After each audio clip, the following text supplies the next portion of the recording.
W4ARW, and today I'm going to be reviewing the April 2017 QST magazine, volume 101, number 4.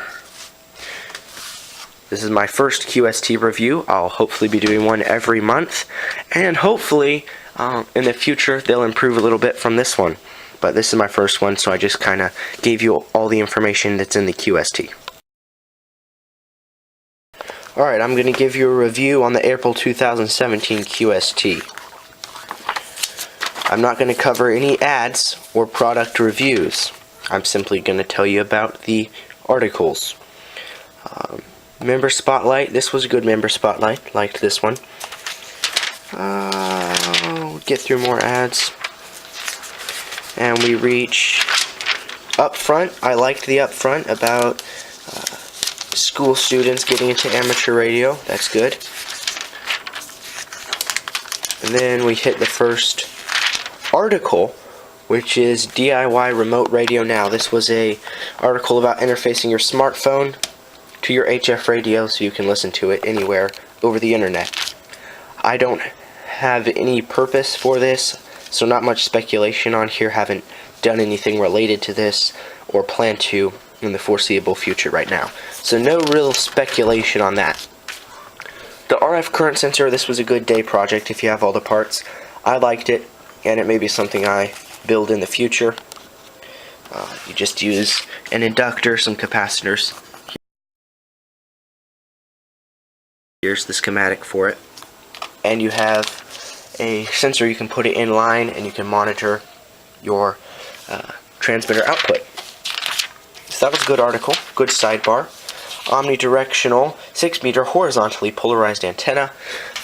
I was not satisfied with the SWR of this antenna for 6 meters, but it was a good design, and I may do some research about egg beater designs, which is sort of what this was based off of, and see what all those look like. And then I really liked his phase shifting and match sub-article, how he does the matching network. Putting your SDR to the test, that's the only article I didn't read because I don't have an SDR. No need to take part in the frequency measuring contest. Sometime I probably will in the future, but as of right now, I don't even need to read that article. This article I really liked. A Bluetooth interface for FL Digi, so you can program your radio without having to plug it into the computer. Here it's on a Yaesu handheld, and here it's on the Yaesu FT1900. Schematic for it there. He home built this box and got the transmitter off the internet. WSPR transmitter for 30 meters. I liked this article. Not as much as the receiver, but it was still pretty good. In the product reviews, one of my two favorite issues, I guess, The Doctor's In and Hints and Kinks are my two favorite monthly articles. And this one is more on using a 40-meter dipole on 15 meters, showing how to use stubs as, I guess you would use traps on a beam. Similar design.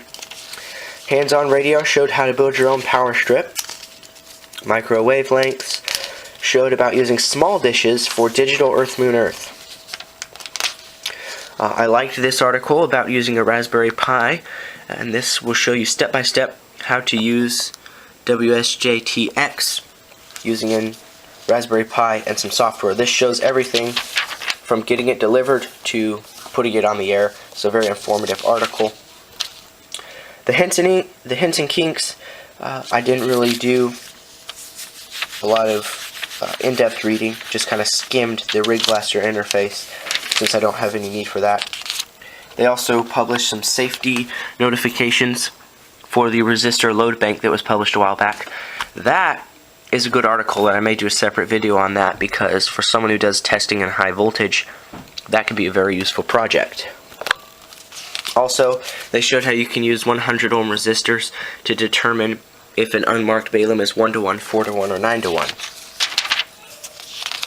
The United Nations DXCC de-expedition activation was in this as well. This was a good article. They were operating for 2 days on multiple bands. Looks like HF, they did 40, 30, 10, 12, 15, and 17. So the whole kit and caboodle. They couldn't do 80. I can't remember why, but I'm not going to find out right now. Nice little story about a Georgia ham with a disability who made his dream antenna project a reality. The expedition to Antipodes Island, which was what the cover was about. A little bit more about the Amateur Radio Parity Act. Well, looks like a lot more. And here's something interesting. As of December 31st, 2016, the total number of licensees in the FCC database was 742,787. So go make some QSOs. There's lots of people out there. And here's the FCC news. We'll park it here for a minute. Have some commentary. So here's the FCC's new chairman. And he quotes, "I want to commend the U.S. House of Representatives for passing a number of important bipartisan telecom bills yesterday. These bills will help bring greater efficiency to the Commission, provide commissioners with greater protections, improve rural call completion, help amateur radio operators, and take several steps to promote public safety. I look forward to working with the Congress on these and other important issues." About him, President Donald Trump named the 44-year-old telecommunications attorney, who had served in the Commission since 2012, to succeed Chairman Tom Wheeler. He is a Republican. He was nominated to the FCC by former President Barack Obama and was confirmed unanimously by the U.S. Senate in 2012. Now, he has said the Commission needs to eliminate outdated and unnecessary regulations, as he proposed in a December speech. The regulatory underbrush of the FCC is thick. We need to fire up the weed whacker and remove those rules that are holding back investment, innovation, and job creation. I just think it's funny that this is published about him right at the same time Donald Trump signs that internet security breach bill. So looks like there will be some more slackening up with the regulations here. Some of them probably good for the amateurs, the rest probably not. Field trailer. This was a little article. It was not the greatest that I've seen him publish. Seemed to me like you could do a little bit more with a trailer than hook a couple radios on it. But I guess for someone that just needs a little portable work, this would work fine. Contest Corral, September VHF contest results, advertisement for the frequency measuring contest. 190 stations participated in straight key night. And then the How's DX article that I always like to read showed the first sunspot of the new solar cycle and some loose end stuff about current de-expeditions, the world above 50 megahertz. And that pretty much concludes it, except for classic radio.